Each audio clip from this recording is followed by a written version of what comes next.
to work as servants while they are the big Maharajas. They had to enjoy life.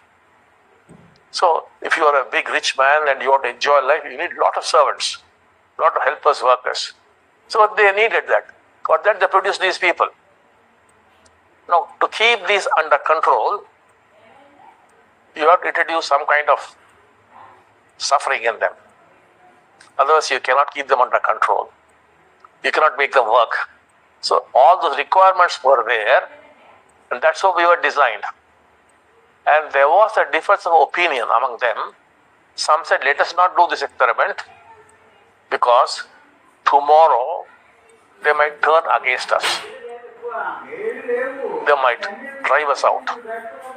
Let us not do it. Now, all these angels are those whom we call gods, whom we worship as gods. They are the ones, those people. One said, no, we have to solve this problem, we have to produce these people. So there was a lot of differences there. And finally we were produced. And the question here you must see is, all these gods were highly armed, highly equipped with very powerful weapons. If they are only loving and compassionate and they could do anything they wanted, why were they armed?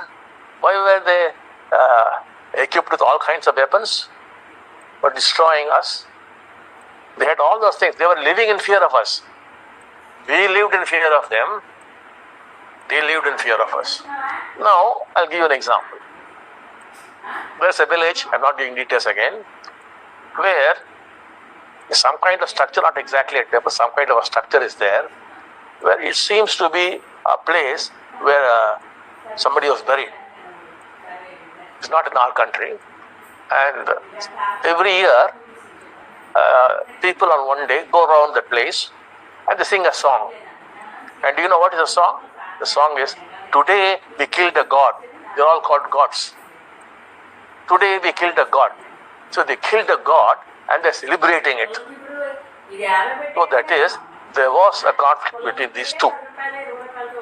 And somehow that god was wearing something, he still kept there. It's a gorgeous necklace kind of thing.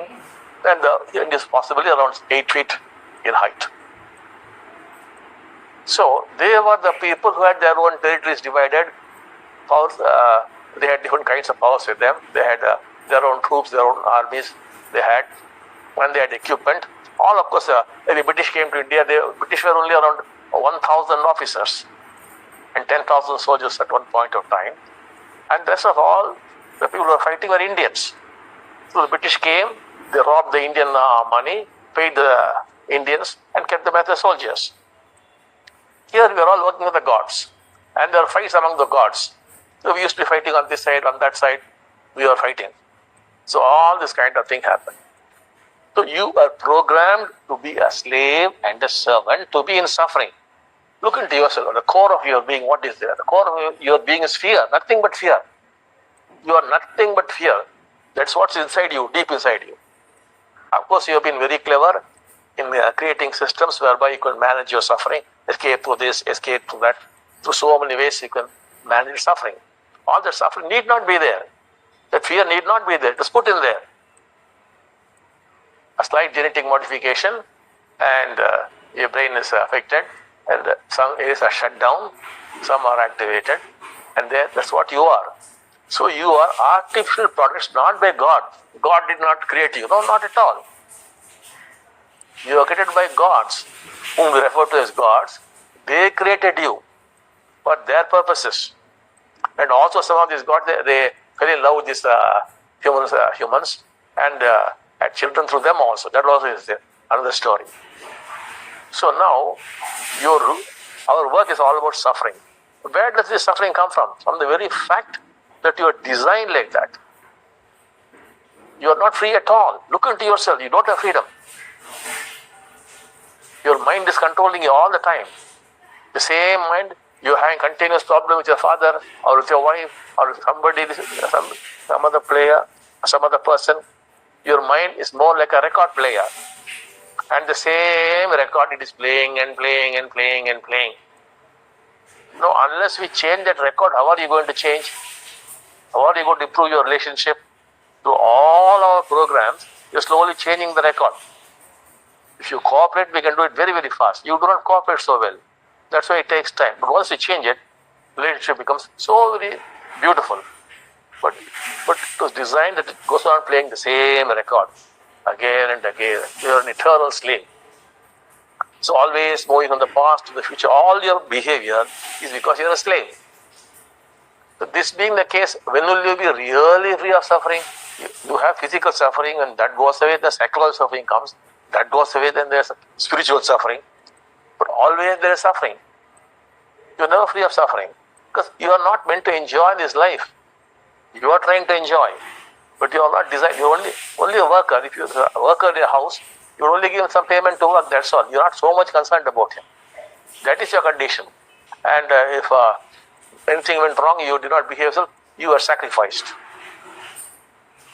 In some cases, your hearts are pulled out and thrown like that. So, just like the British were ruling over us, and finally we could throw them out, the same thing happened to the gods also. But fortunately, what happened was, initially we were worshipping the sun and the moon. And then what happened, the Indians are experts, and of course the whole world, of course, was doing it. We took the sun and the moon inside. It became Ida and Pingala, and they became on top of that.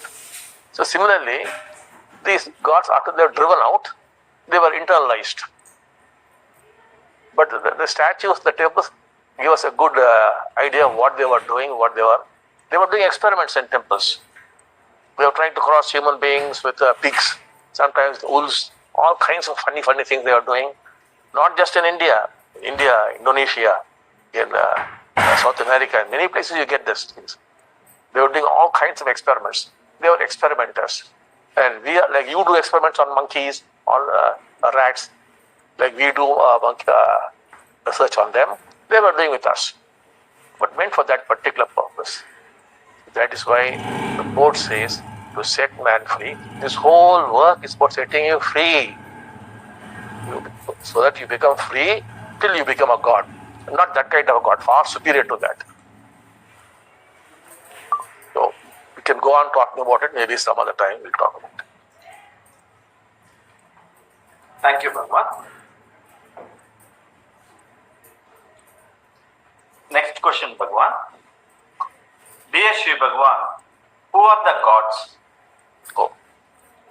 Yes, there are varieties of gods. See, once you leave the earth, leave the body, you'll be able to see them. Many varieties of beings, varieties of gods, whom you call gods, whom you call light beings, various varieties are there. Different in size, differences in color, and differences in power. Such variety is there. But basically, whom we are referring to as gods is, once you have become, starting with enlightenment, becoming a one light being, or oneness being light being, then space being, and finally after death, and in very rare cases, who are still alive, you could go and enter the light and come back.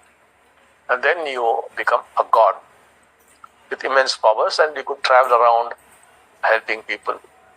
Not only this planet, any planet you could go. Now, some of our devotees who are very good bhaktas and who are very, very great sevaks, who died just a few years ago, have become gods. They become gods. They appear, they do satsangs here, and they were doing seva with a lot of other people. They appear in their dreams, talk to them, guide them, and if those people pray to them, they are doing miracles for them. So our own devotees, whom you might be knowing, have become gods. And there's a lot of evidence